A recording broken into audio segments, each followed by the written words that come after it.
seulement deux nouveautés pour ce matin, puisque la deuxième sera peut-être un peu plus longue, puisque j'ai vu un documentaire, j'ai lu beaucoup de choses sur un artiste dont je vais vous parler tout de suite après, et qui nécessite beaucoup d'explications, donc seulement en fait deux nouveautés, mais qui méritaient quand même voilà, d'être mises en avant, tout du moins. À commencer donc par la première, et je dirais presque, est-ce qu'on doit encore présenter Ty Segall? Oui, peut-être pour certains, et notamment peut-être pour vous. Donc chanteur, guitariste, batteur californien, multi-instrumentiste, très productif, et c'est moins qu'on puisse le dire, vous allez voir pourquoi. En général, donc il enregistre la majorité de ses albums seul, un nombre incalculable d'albums, je vais vous les montrer après, et surtout un nombre incroyable de projets parallèles. Il est aussi donc producteur pour d'autres. C'est un artiste vraiment complet, je trouve. Alors, il est ami de John Dwyer, leader du groupe The O.C's, qui est un groupe qui produit aussi énormément, donc un groupe de garage psyché, dans lequel il a d'ailleurs participé. Voilà, ils sont amis. On le retrouve sur cet album de The O.C's. Alors, je vous conseille d'aller écouter aussi tous les albums de The O.C's. Alors, il y a The O.C's, O.C's, écrit différemment. Il y a plusieurs orthographes. Voilà, pour ce groupe-là. Il est aussi il va aussi collaborer avec et produire beaucoup d'albums. Il est notamment ami de Tim Presley, avec lequel donc il va former le groupe White Fence, voilà, que nous avons ici. Voilà. Donc je vous le dis, un producteur, un guitariste hyper productif. Il a même créé son propre studio d'enregistrement.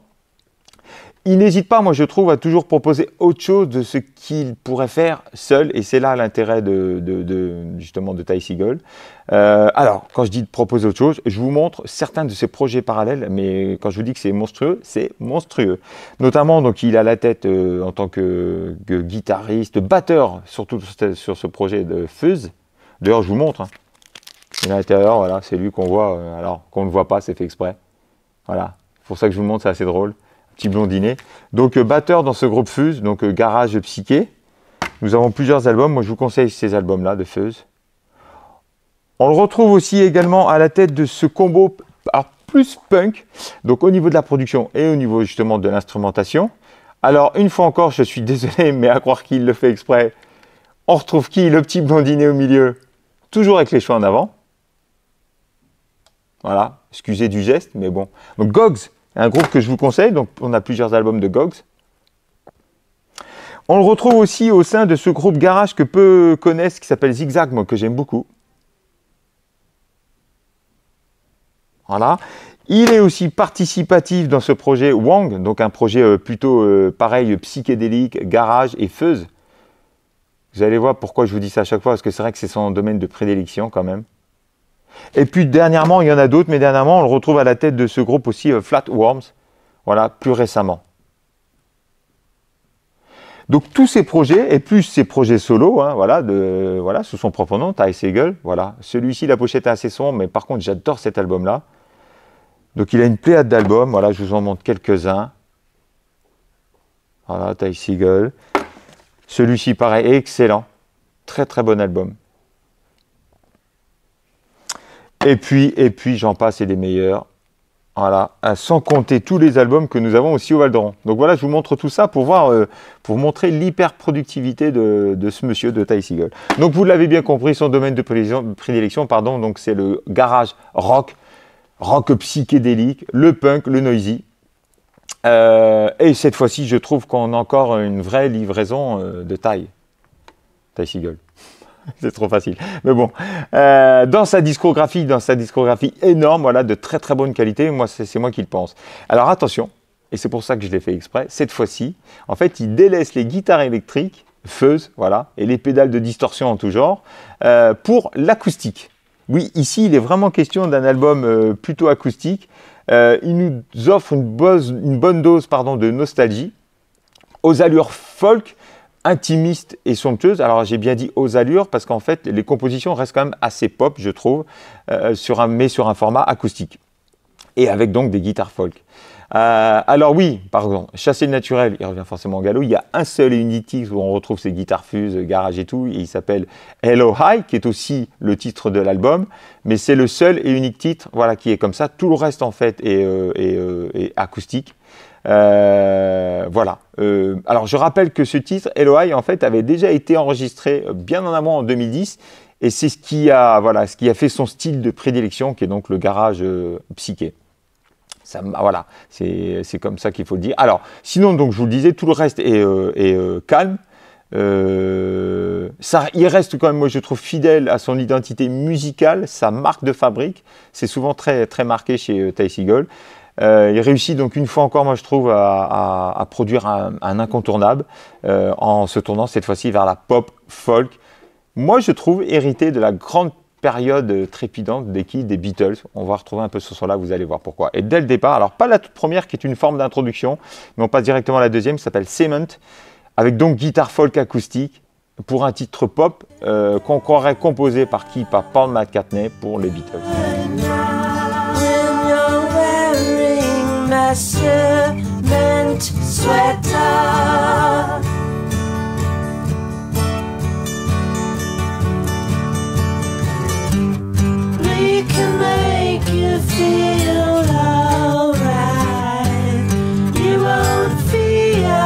Alors, sur celle qui suit, une voix particulière, hein, c'est vrai que moi qui me fait penser à celle de Jack White. Alors c'est vrai que autant l'un comme l'autre ne sont pas des grands chanteurs, hein, mais plutôt des très bons compositeurs. Et d'ailleurs, moi je trouve qu'on retrouve ce style, un petit peu le style à la Jack White sur Over.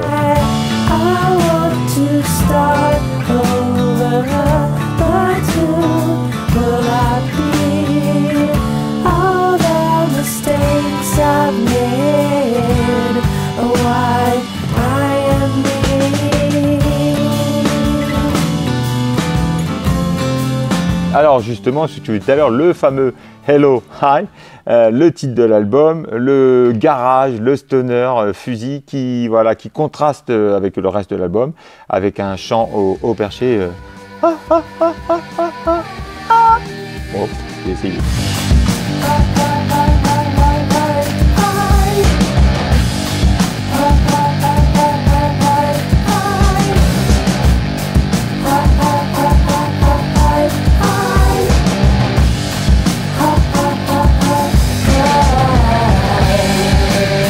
Alors sur Blue, toujours ce chant un peu hésitant, moi je trouve qu'il renforce la fragilité du propos. Encore une mélodie pop-folk qui ne laisse aucune place. Ah oui, à la respiration, ça c'est à noter.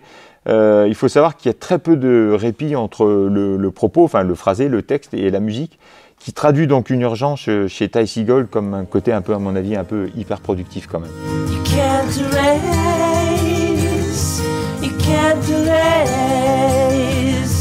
You can't erase the pain again. It lives inside you. Hyper productif, c'est tout ce que je veux dire, hyper actif.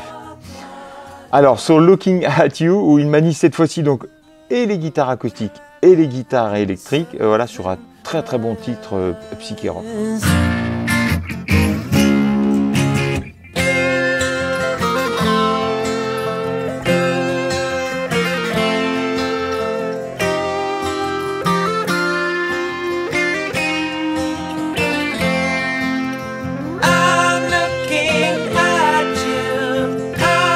Alors sur Don't Lie, l'ombre des Beatles, encore indéniablement.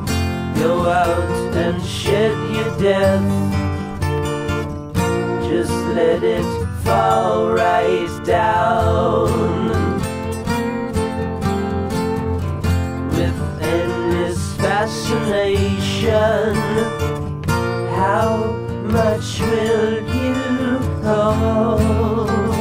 Alors, titre 8 et titre 9 volontairement, puisque c'est un titre scindé en deux. Saturday Part 1. On va écouter la fin assez intrigante.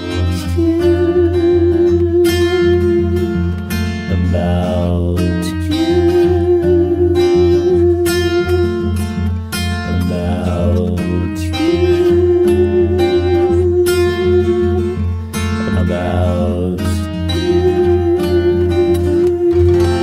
Pour passer donc à Saturday, forcément part 2, où là le côté 70s est très présent et se ressent énormément. I cannot believe my eyes, bringing water to the ocean, said I feel okay on Saturday.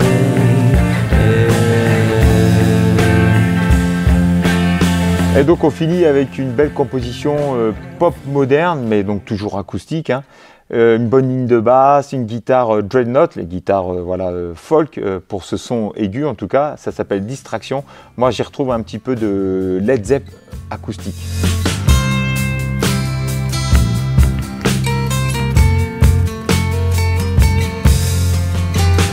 At night I listen to the light outside the window, a sound reflection purple gray.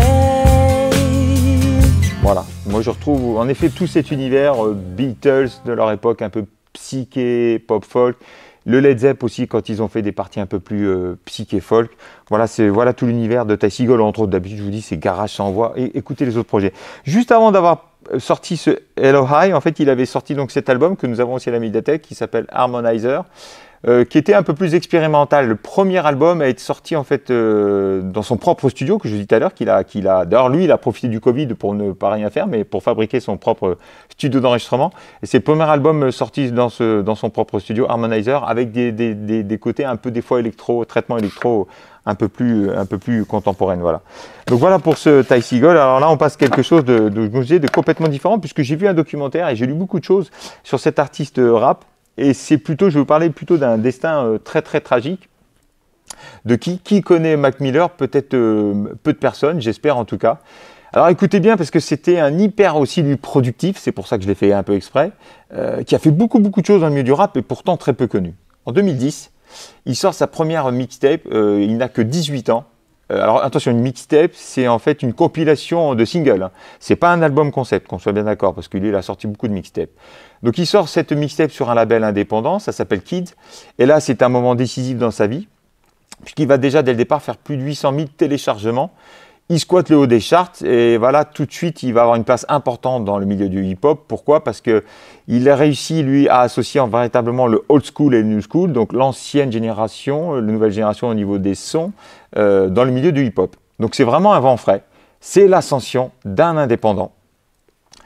6 mois après Kid, écoutez bien les dates parce que c'est très important, il sort une nouvelle mixtape qui s'appelle Best Day Ever en 2011. Et donc c'est surtout l'explosion de cet artiste avec un titre qui s'appelle Donald Trump. Donc voilà, je vous fais pas en mille, il s'en prend à Donald Trump. Alors par contre, attention, là ça fait un gros tabac, 20 millions de vues sur Internet, mais forcément une réponse en vidéo par le principal intéressé, donc Donald Trump, qui lui en profite toujours pour lui demander, alors il lui fait un procès, un petit peu d'argent, c'est vrai qu'il n'en a pas assez, il lui demande 20% des recettes de ce titre-là. Alors, vous pouvez aller voir, la réponse est toujours sur Internet, c'est assez drôle. Et puis encore 15 jours après, il sort un premier EP, donc un extend player, assez court, 6 titres, avec des sons, là c'est véritablement plus instrumental, dédié à son fan club et à tous ceux qui le suivent sur Twitter, à savoir qu'il a quand même 1 million de followers à cette époque-là. Un des premiers est aussi proche, je trouve, de sa communauté, de ses followers communauté, je préfère en français. En 2011, on est toujours en 2011, il sort un premier album, Blue Side Park, qui est numéro 1 des Billboard, avec 344 000 albums vendus. C'est le record pour un artiste 100% indépendant. Mais forcément, puisqu'arrive le succès, les critiques aussi, et on le dit que c'est une fade copie de Wiz Khalifa, un artiste qu'il adule et avec qui il a travaillé.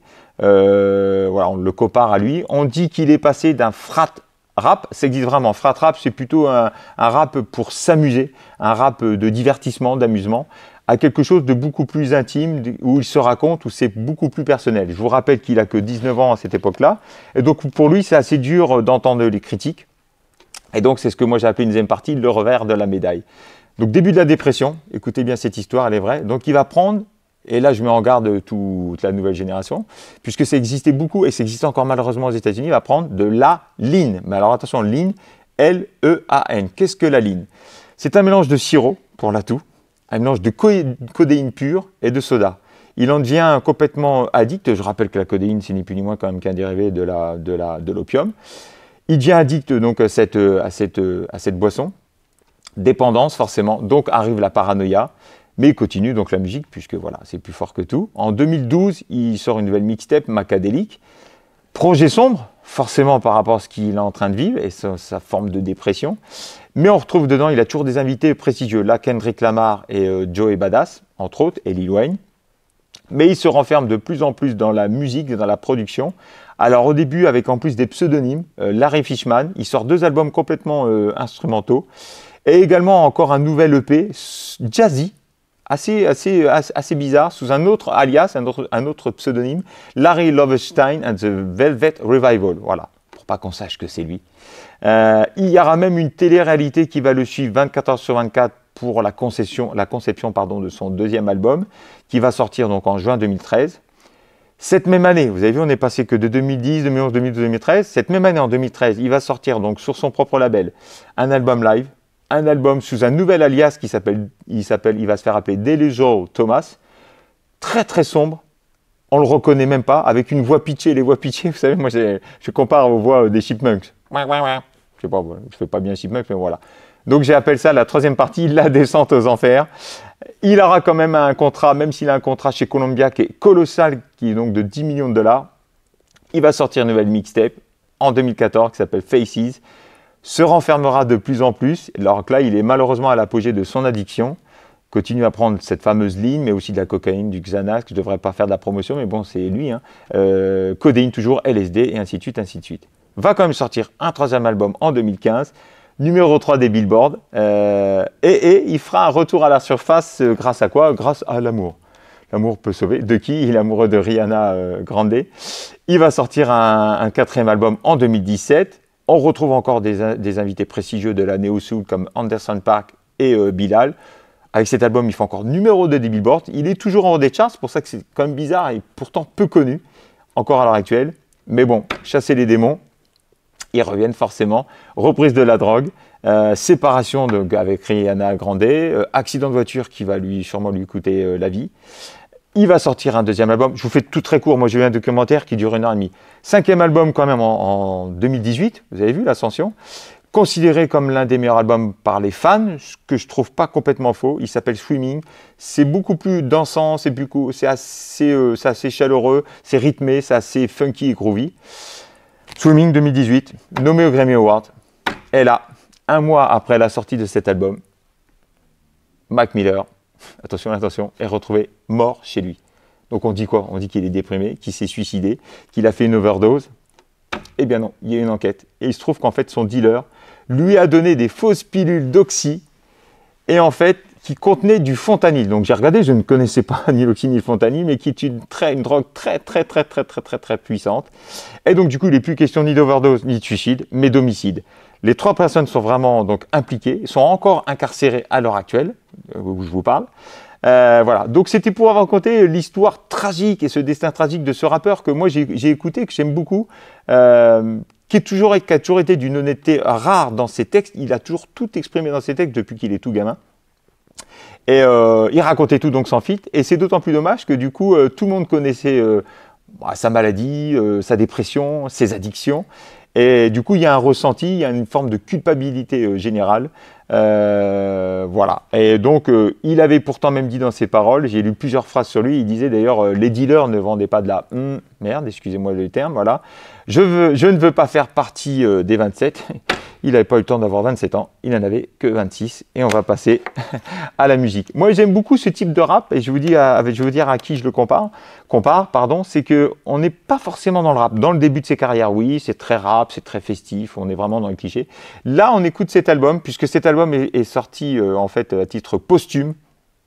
Il s'appelle Circles, et on l'écoute vraiment comme un album de pop assez calme, introspectif, sombre forcément, mais très reposant. Et d'ailleurs, dès le premier titre, Circles, voilà, moi je trouve rien à redire. Well, this is what it looked like right before you fall. It's Stumbling around, you've been guessing your direction, except you can't see it all. Now I have a name, I don't have a name, no. Ou encore, Good News. But it ain't stealing, can I get a break? I wish that I could just get out my goddamn way. What is there to say? There ain't a better time than today. Maybe I'll lay down for a little. Instead of always trying to... Alors même un début piano-voix sur Everybody, encore une écriture pop, on peut dire ça comme ça. Everybody's gotta lose.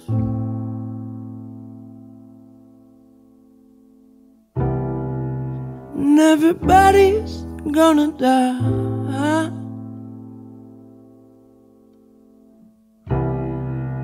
Everybody just wanna have a good. Alors Woods, rythmique groovy, soul, mais toujours aussi calme. Things like this ain't built to last. I might just fade like those before me.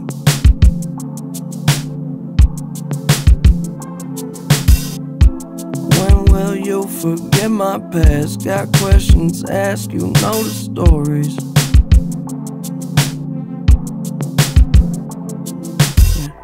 Alors, Me Down, orchestration organique, voilà, basse, batterie, guitare.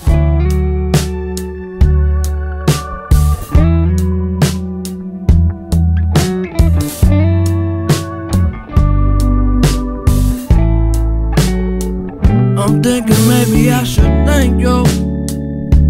Oh baby, I should buy you another round. That's on Me, comme une valse triste, surtout quand on connaît son destin, forcément. That's on me, that's on me, I know. That's on me, that's on me, it's all my fault. That's on me. Surf avec une voix aiguë, très fluette, un son de guitare distordu et saturé dans les aigus vers 2 minutes, une attitude un peu crooner rock.